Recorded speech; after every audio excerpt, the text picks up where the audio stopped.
ए जिंदगी के दुख लादाई का घर मेर बताऊं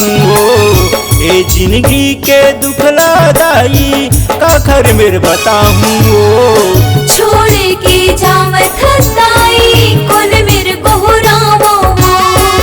छोड़ के जावत हताई कौन मेरे कोहरावो ए जिंदगी के दुख लादाई का घर मेर बताऊं ए जिंदगी के दुख लादाई का घर मेर बताऊं छोड़ के जावत हताई कौन मेरे कोहरावो छोड़ के जावत हताई कौन मेरे कोहरावो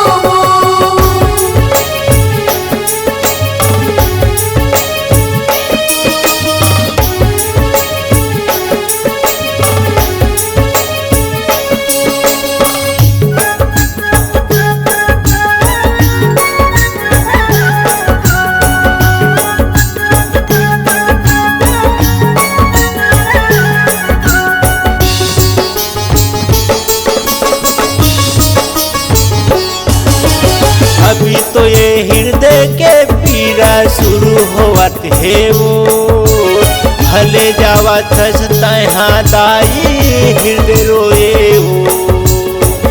अभी तो हृदय के पीड़ा शुरू होवत है दाई वो भले जावत छोड़ के मोला धीरे देर रोवत है वो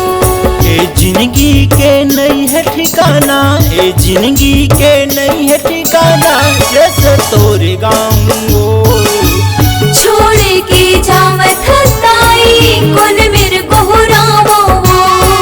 छोड़ के जावत हताई कौन मेरे कोहरावो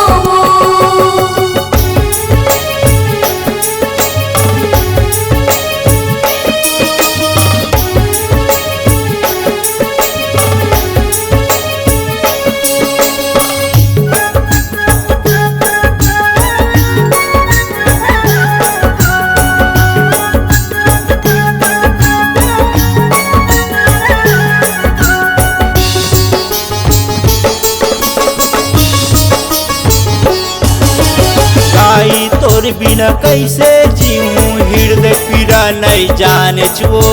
जगह जगह माँ कांटा बिछे है कैसे चलता हूँ